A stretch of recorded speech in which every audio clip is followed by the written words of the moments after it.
Why caste system isn't just about Hinduism, and lower castes don't find it oppressive.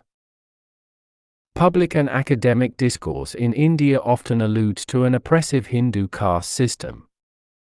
An oppressive Hindu caste system has become a staple of discourse about Hinduism.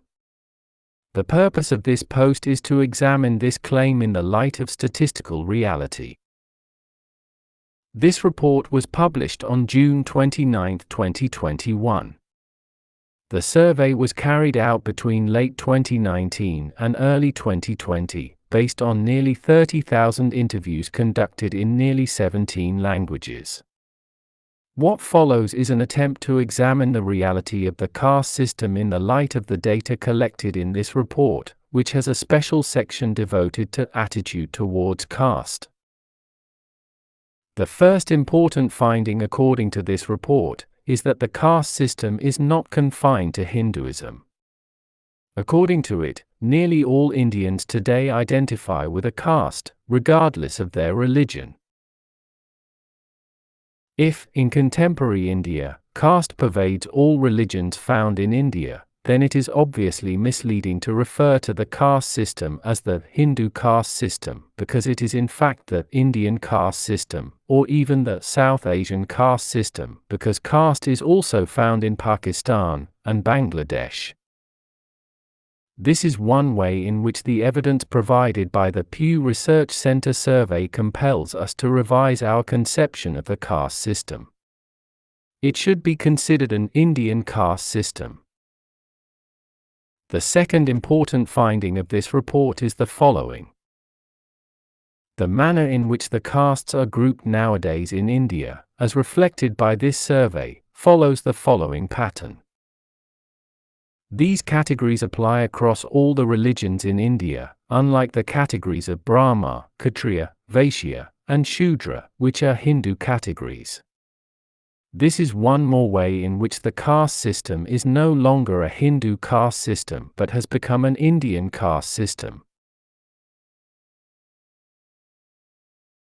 What has happened is that the first three varas are compressed in this new scheme into the general category, while the fourth vara of the Shudras is now expanded into the three other categories of other backward classes, scheduled castes, and scheduled tribes. A third finding is related to discrimination based on caste. One tends to associate the caste system, whether in its Hinduized version or in its Indianized version, with discrimination. In this respect, the finding of the Pew Research Center is nothing less than surprising. This report makes a clear distinction between class segregation and caste discrimination. There is a natural tendency to assume that such segregation involves or implies discrimination. Caste segregation remains prevalent in India. For example, a substantial share of Brahmins say they would not be willing to accept a person who belongs to a scheduled caste as a neighbor. But most Indians do not feel there is a lot of caste discrimination in the country, and 2/3 of those who identify with scheduled castes or tribes say there is not widespread discrimination against their respective groups. This feeling may reflect personal experience. 82% of Indians say they have not personally faced discrimination based on their caste in the year prior to taking the survey. It has been often alleged that because the upper castes in India do not encounter caste discrimination, they are unable to spot it as well.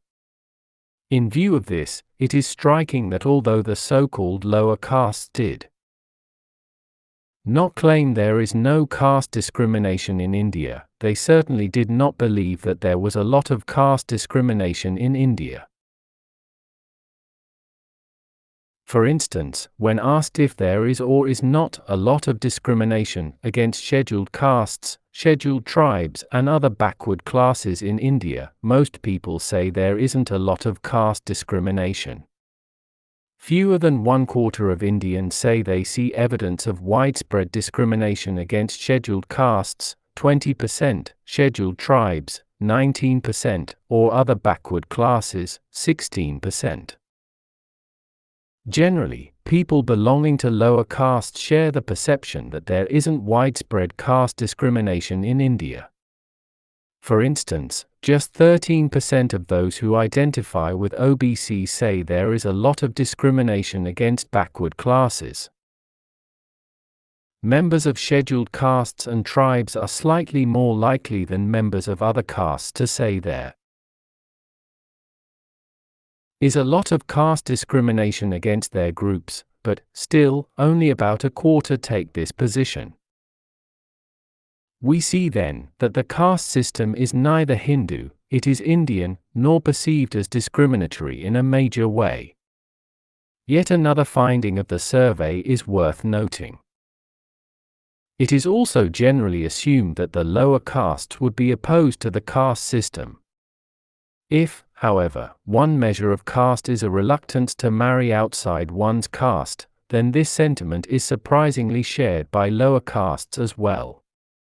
The relevant figures are as follows: 64% of Brahmin men and 66% of Brahmin women were opposed to intercaste marriage, 59% of men and 60% of women were opposed to intercaste marriage in the other general category, 61% of men and 62% of women were opposed to intercaste marriage in the scheduled castes tribes category, and 67% of men and 69% of women were opposed to intercaste marriage in the other most backward class category. The figure for opposition to intercaste marriage hovers around 60%, which might create the impression that the opposition is not that strong. But one should note the manner in which the question is phrased. The survey reports that the percentages are in the form of Indian adults who say it is very important to stop someone from marrying into another caste. A majority of people, not only among Hindus, 64%, but Muslims as well, 74%, were opposed to marrying across caste lines, while less than half of Christians and Buddhists take that same position. The figure for the Sikhs is 58%, and the Jainas 61%. The following finding of the survey must be considered extremely significant in the present context. As another measure of caste segregation, the survey asked respondents whether it is very important, somewhat important, not too important or not at all important to stop men and women in their community from marrying into another caste. Generally, Indians feel it is equally important to stop both men and women from marrying outside of their caste. Strong majorities of Indians say it is at least somewhat important to stop men, 79%, and women, 80%, from marrying into another caste, including at least 6 in 10 who say it is very important to stop this from happening regardless of gender, 62% for men and 64% for women. This report, therefore, seriously calls into question the following propositions associated with the caste system. 1. That the caste system is a Hindu phenomenon. 2. That caste segregation invariably involves caste discrimination. 3. That lower castes would like to see the caste system abolished, and 4. Religions other than Hinduism would be strongly opposed to the caste system.